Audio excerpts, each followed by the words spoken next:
Welcome to the Nailed It Wall. Welcome to episode 67 of the Nailed It Wall. I'm Mr. Lane, the STEM guy. And I'm Miss Scofield. Oh, your voice sounds a little rough there, my friend. Yeah, just a little scratchy. All right, on this week's episode, we're going to recap the end of the first quarter. It's hard to believe. Arizona schools are already done with the first quarter. It's in the books, people. It's over. We are 1/4 of the way through the 2023-2024 school year. Buckle up and enjoy the ride. All right, my friend, the first quarter is in the books. We haven't been on air the last 2 weeks. We've been MIA. Just the quarter came at us too much. We could not pencil in a podcast. So tell us, how did the end of the first quarter end for you? Really well. This has been a tremendous year. Lots and lots of learning for me. I feel like this has been a year of a lot of just refining the things that I do and finding new resources, finding new ways, really being super dialed into the students and letting that guide me in it's always been there, but definitely a deeper way. So great job by my kids. They wrote their first chant. You know, I've had kids that's kind of a natural thing for, but we ended the quarter with our assembly and really cool vibe. Wouldn't you agree? Like the assembly was good and awesome. I mean, we get a special guest coming to our next assembly. I like the assemblies are just there's nothing like them. Yeah, I'd agree. But I'll share my. Do you want me to share my nailed it? Of course, that's how we start every podcast. Okay. Well, you said how'd the quarter end, so I was trying to. I was saying you're going to throw your nailed it or failed it in there. Okay. Well, so here's the deal. Yesterday, big time failed it. However, I don't feel bummed about it. Damn it! Wrong song. Yeah. Go do it. There it is. There you go. All right. Still trying to get the soundboard down, people. I think it's enjoyable. So last day, because it's a short week because we didn't have school on Monday and then we had conferences the last 2 days. So half day. Most teachers are cruising. Half day, you're going to pick something easy. Not me. I really felt strong about the kids doing this DNA lab. And I've done it in the past. And I did it with strawberries, but this time I told you. And for the record, I know. And for the record, I said tried and true. I was like, strawberries work. I'm like, go with what works, and go on. Yeah. Well, the thing is when I do it with strawberries, it's so tempting for the kids to eat strawberries because they like them, right? So that's a food that kids like. And so then you run the whole thing, you worry about them eating it. And I also feel like it's a waste of perfectly great strawberries because that's something I eat every day. And they're expensive. So I thought I found this version where you could do it with green split peas, and not one kid asked to eat the peas. So I thought this is the way to go. But the lab we had a slightly shortened schedule, not by much. It still was doable, and I had set up things for the lab the day before. But I had some little minor tweaks I needed to do that morning. I had an emergency meeting in the office, so that derailed my fine-tuning of setting up stuff. So that was a setback. And then, because we go right into our content classes on this particular short day. And not only that, but then it wasn't really yielding what I wanted to show the kids on the level that I wanted to. And I was discouraged. I wanted the kids to have that wow. They did. My advanced class is so cute. They went over and put theirs under the microscope and finally got it where they could see it, and they were realizing how cool that was. And that was kudos to, I want to say, fourth period, that asked if they could have the mic. So explain, what could they see under the microscope? Well, they were just seeing the little strands that they had collected up close. So basically the concept is any living creature, any living organism has cells and they contain DNA. So you just have to release the DNA from the nucleus of these cells, and then you can pull them out like little strands of string.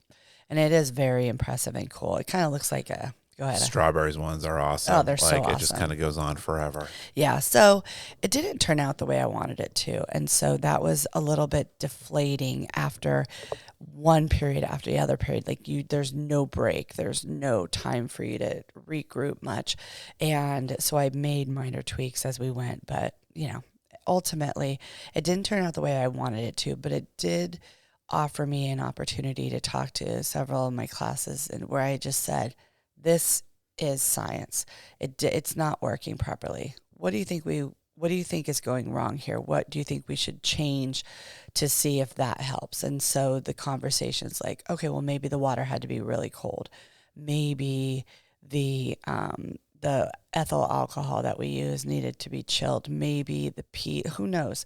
There's all these different things, but I love the scientific, the process of going back and isolating each thing and seeing if that makes a difference, or even just trying a different liquid dish soap. Maybe it's the dish soap. Maybe, who knows? There's all these things, but that there is science. So was not a loss per se, just didn't yield what I wanted them to see. That's truly awesome. And I got so excited hearing that. And you've had so many things where the students have just come. You did an awesome Rosalind Franklin project, and I want you to kind of expand on that after, and the things that people said to you and came up with. Mine nailed it, failed it. I mean, we're very thankful as STEM teachers in my PLC for the latest bond that passed in our school district. And we got some funds for computer science materials. And so I've got a bunch of sets of robots, and it's truly amazing what I've received. And I got these Sphero Indie robots.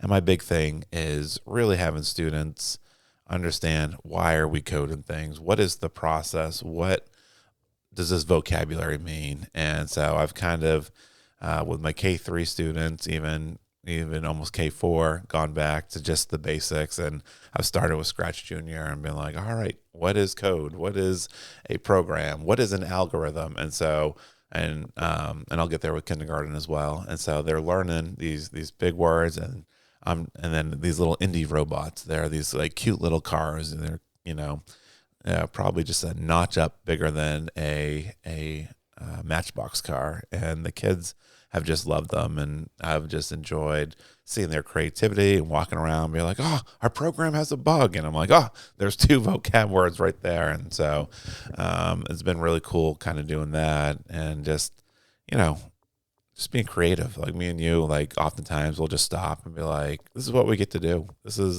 We get to work with some amazing kids. We get to bring out their creativity. We get to ignite that fire of them making and doing, and so many videos you're like, oh, this is what, when you give someone a project, this is what video edited has to be. And you're just so blown away by some of those projects, and I get excited. And I always start off the quarter with the kids designing like a Nike Dunk low, and they have, this year I was like, you need to incorporate artwork. There needs to be some kind of like nuance in it, and they were so cool. And I've been hanging them up finally, and get my classroom put together as I've been going. So they've been so excited with all these cool things that it ignites you as an educator to have fun, to find that spark, find that passion. And again, but I'm also very thankful for the district bond and the computer science materials that were purchased, and they just come in. I'm like, I'm just able to do so many cool things and provide these like unique learning opportunities because of A and B led to this. But I think my biggest nail that we haven't even talked about this, because I think we got caught off, was the Arizona State University ASAP STEM Fellowship. Like, I mean, I was betrothed the last couple of weeks of this is year 2 of the fellowship. You applied in year 2. You didn't get in. I was put on a wait list, and I was pretty open about this process and everything. I'm like, I didn't give it my all. I didn't, I could have done better with timelines and getting everything in. And, I handled it. I felt like I handle it with grace. Usually if something doesn't go my way, I go into my rabbit hole, and you have to pull me out and be like, it's okay. And I 100% owned it. And lo and behold, like, was probably like a week before or something, they sent me a message, and they're like, you've been accepted in the ASAP STEM Fellowship. And it's just their Facebook page is amazing. Like, look up ASAP STEM Fellowship and the resources and the teachers. And I think I've talked many times, I've just been blown away by the work that all this was by a grant by these two amazing leaders. And we hope to have them on the podcast. And I'm just blown away by how many cool STEM opportunities are going around the state of Arizona. And I'm just blown away by STEM education, like, truly. And this Facebook page, you got to check it out. If you are a science or STEM teacher, you found a great resource. And I'm so proud of what you're doing with the glider. It's so cool. And so I'm in my PLC, and they're the most amazing people on the planet, like, just truly the best people ever. And I see what we're doing in our bubble. You go on Twitter, you just have no clue where people are in the world. And this is your home. This is your backyard. And there's just so many cool things in terms of getting people excited about PDs, professional development, and projects and what people are doing. And I'm just like, wow, there are some pretty awesome people here in the state of Arizona. And this whole point of this ASAP STEM Fellowship was to increase STEM education and tie it to ELA, to everything, Science. Yeah. And so I'm back in, people. I was like, I got a new life.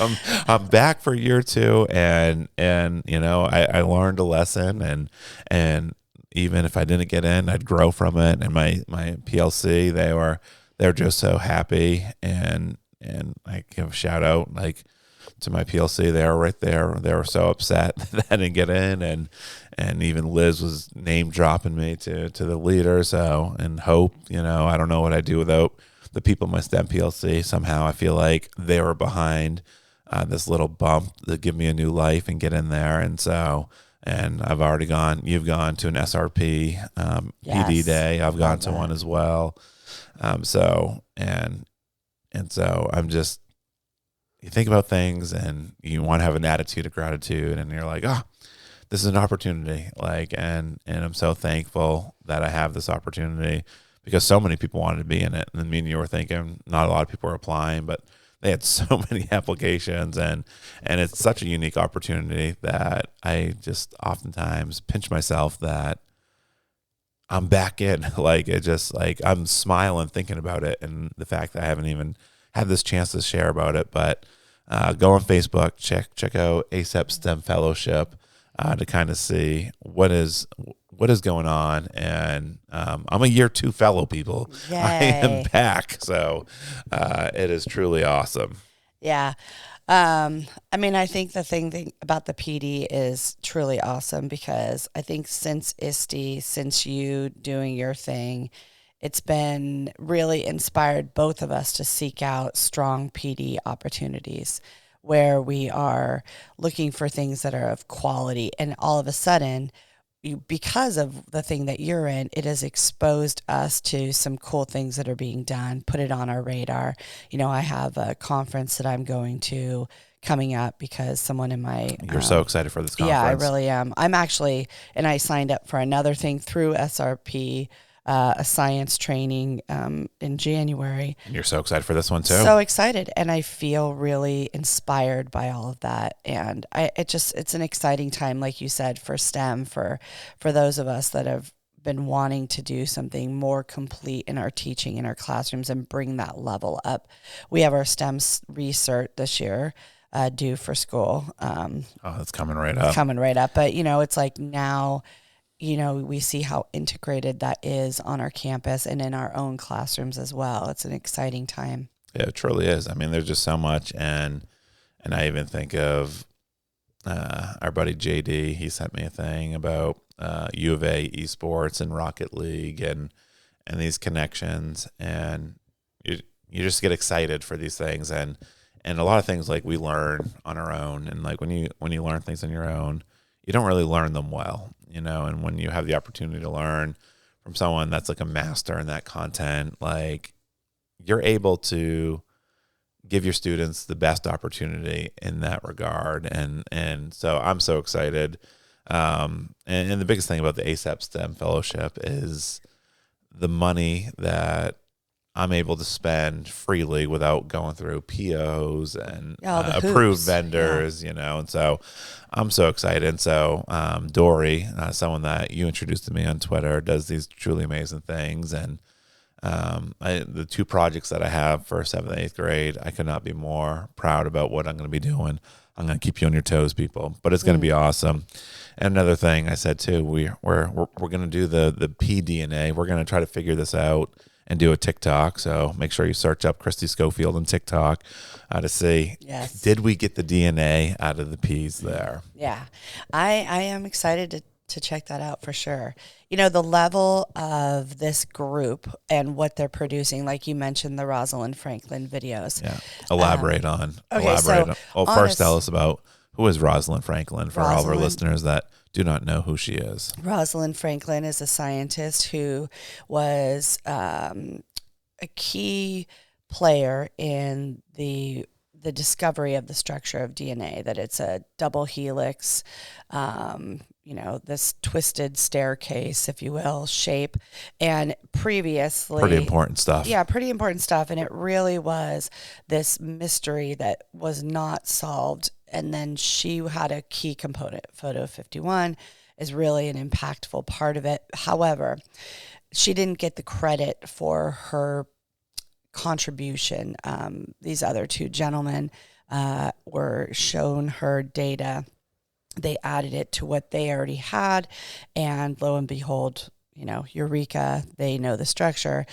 Come to find out years later that she was, her work was really instrumental to that. But again, women in science in the past, it's been a little bit of a...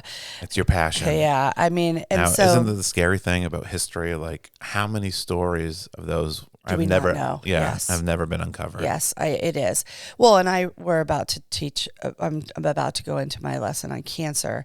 And, I really enjoy the story of Henrietta Lacks and her immortal cells and talking about how instrumental that has been in cell research and in science and what that has done. And again, that was something that, that would have been an unknown story too, that was uncovered.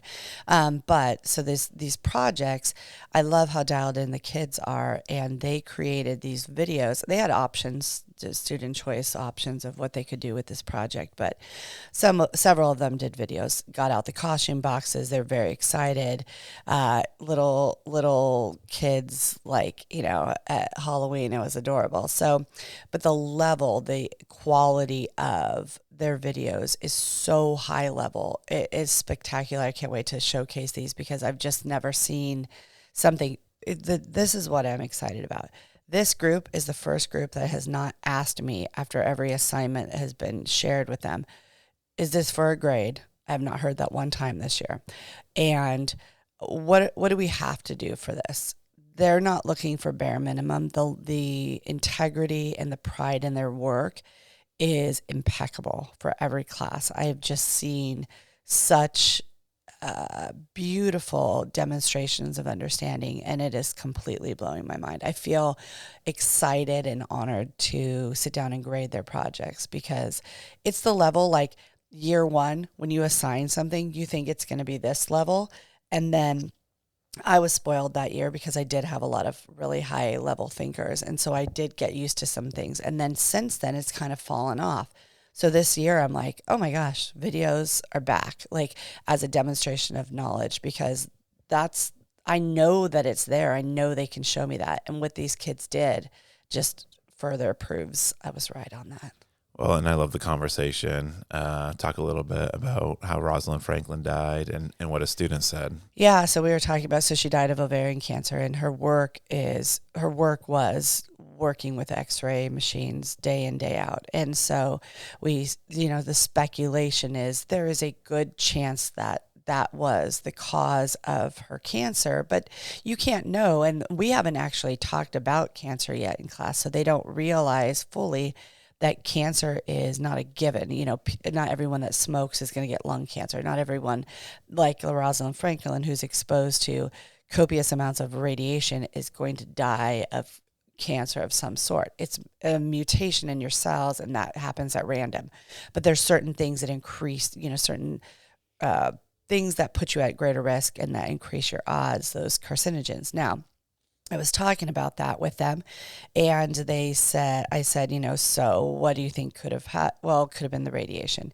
But then this one boy in my class, very, very bright, he said, yeah, but, you know, I think because she was a woman in a science lab and she is probably, we said it was a tense environment, the stress from that could have also been the cause that triggered that cancer, because stress can be linked to cancer. And I was like, oh my God, like, you're 100% right. That is 100% correct. And so talking about how stressful, and then I shared stories in my own life of people that I know that developed cancer at a really, really crazy, stressful time in their life, and how that, you know, it does, doctors had said that could contribute to it. That could be something that was linked. And just that conversation was just, it's just mind blowing.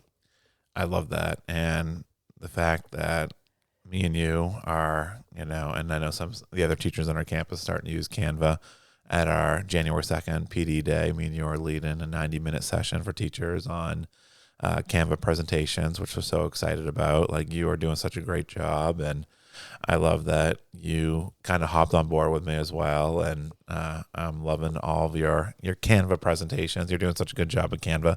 But they're doing this whole video editing within Canva, and I just had students do their videos, and you know, it's almost like they don't need green screen anymore because of Canva. You know, it's one thing to remove background from a picture, but now you can, with a click of a button, remove background on Canva, and they have, you know, I mean, you could create a pretty awesome YouTube channel with Canva as well. There is just such a powerful tool of what you can do with Canva, and I can't wait to see some of these videos that the students came up with. I'm really proud, really, really proud. Well, and that's the thing too, is like, your eighth graders, they're a special group. I think a large group, like 30 eighth graders in my first quarter class. And I don't know if I talked about this, but we did this flip a clip animation where the kids had to choose a book from the library. It took them, I may have talked about this for a while ago, but and then we put QR codes with their animation and their pictures in the book. And so there are these books forever, and you know, their animations, it looks like they could have been the animators from these books. And I took them to read the Kinders a couple weeks ago, and they were just so cute that they were in there reading, like, this eighth grade to kindergarten like group, just reading together, having so much fun. I was just so blown away by what they did and how proud they were in terms of giving to these kids, and just their animations. Like, it just, you know, sometimes you come across a special group, and before you have them, I'm like, oh, you're gonna love this kid, you're gonna love this kid, and you're like, oh, you're totally right, like, about how much I love these kids and what they're willing to do and take risks and have these opportunities. But so now this first quarter group, their pictures and their QR codes and their animations are forever in these books in the library, and I called them interactive books. And now, so the kinders can go in and check these out and scan them. I mean, there still has to be a way to scan a QR code on a Chromebook. Like, who has not created that Google Chrome extension, you know? Wow, But let's be honest, it could be there, but it could be blocked for yeah, us. that's true. But so it's pretty cool in that sense. And so I had a lot of fun with this first quarter, but I'm also very excited to get the second quarter, because each quarter I get a new group of 7th and 8th graders, and to kind of start some new, tweak some things, like you said, like, you're constantly tweaking things. But the biggest thing, I mean, the wheels on the bus are rolling. We got our Astro Camp date where we're getting ready to roll out to students. Like, how excited are you to take this group to Astro Camp? I'm over the moon. I really am. It's going to be a tremendous, tremendous experience for us alongside this group. I just to know what's awaiting them at that camp, and how dialed in I know they will be, because there's just so much potential for them to learn some of the coolest things, the things they get to do. They're just, I'm super excited. Yeah. And so I'm so excited getting that, shout out to Lori, our accountant clerk. She does an amazing job making all those things happen. And I think one of the best days is the day you roll it out to the students and just seeing how excited they are. Yeah. To get rocking and rolling with that. And, just that excitement from October until March when we go. And my good friend Jamie and my PLC, she's going in January. I'm like, January? It's gonna be cold. I was like, we're there in March. And we were there in March, and there's still snow on the ground. And she said it was the only time they could get in, and you got to kind of, milk. I don't know what the saying is. Grease that wheel to get where you need to go in terms of a better spot. But I know. She's one of the hardest working people in show business, that their school and their students are going to absolutely love this. She's also doing the STEM certification as well with us. And me and you are touching base with her from time to time to see how things are going with everything. But going back to the ASU STEM Fellowship, like you even found a resource there in terms of doing something in your classroom, and you reached out and you signed up for this glider competition. How did the first glider come out?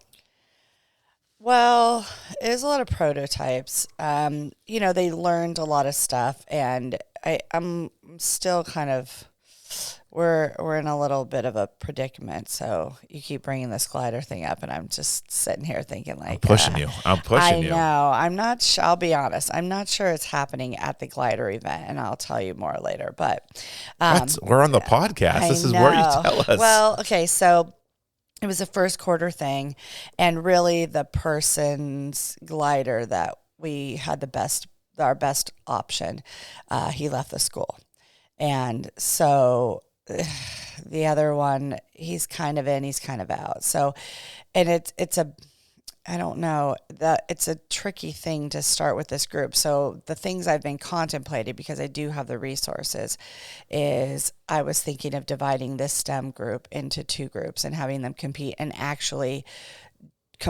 and do them off of our roof here so that they could actually see the results and have a winner, which was my thought. But I don't know. I still want to do the glider. I'm signed up for a PD that day, I'm realizing. So there's some little wrinkles in my plan, and I've been trying to mull this over clearly privately, but now you've exposed those inner thoughts. I'm just so excited. Well, because even when we're looking at that, I'm like, oh, you got to check out, like, they have these like true little mini gliders that people were making, and I just think it's so cool. Like, I love it. And I was like, oh, check out this Dude Perfect video of the gliders there. So, all right, people. Well, we're calling her out. I'm holding her accountable. Yeah. She holds me accountable. That's what we do as educators. If you're a teacher, you gotta find somebody that will provide resources, get you excited, be passionate about this. I mean, I know we threw a lot at you. It was the end of the quarter, and I feel like we didn't even scratch the surface. I mean, we talked about my crazy journey, like in the ASU STEM Fellowship. Again, so thankful, so excited for this opportunity, and just the end of the quarter conferences. We didn't even talk about bingo night. Like, I know. I wanted to mention, just a shout out to our announcements crew and that journey that we've had so far, and the segments that have taken off. Oh my God, so they've been amazing. So much to talk about next time. Yeah, and we're not going to take a 2-week hiatus again. Yeah. I thought it was only 1 week, and I logged in there, and I was like, it's got a bit crazy. I was like, has it been 2 weeks? And so yeah, the last 2 weeks of the quarter was rough. But if you're a teacher out there, you know how crazy that life can be, and we're smiling, we're happy, we're just loving the school year, Yes, and absolutely loving it. Community across the board. A lot of parent support and positivity there. A great group of just kids to be working with, and just overall, I'm excited to get in my class every day. That's true. All right, people. Well, I can't encourage you enough. Check out, if you're a STEM or science teacher, check out the ASU STEM Fellowship page. There's a website with over, I mean, it's got to be over 500 lessons now that are up on the website for every grade level, K through 12th grade. It's just truly an amazing resource. Again, I can't say it again. Like, I'm just so honored that I've gotten the second opportunity, and you were so positive with me, and you didn't let me get down on myself, and so I want to thank you for picking me up. And even though I didn't get too down, I said, this is on me. This is on me. I owned it, and this is a maturity thing that just a couple years ago, I don't think I would have been able to handle this letdown very well. But I want to thank you, my good friend. You're so welcome. All right. As we say, people, if you can be anything, be kind. Are you on social media? You can find me on X, aka Twitter. Search up Mr. Lane, the STEM guy. And me at a positive proton. We are also the teachers of TikTok. You can find us at Christy Scofield or the I.C.C. We also like coffee. You can find me at Mr. Lane, the STEM guy, on Buy Me a Coffee.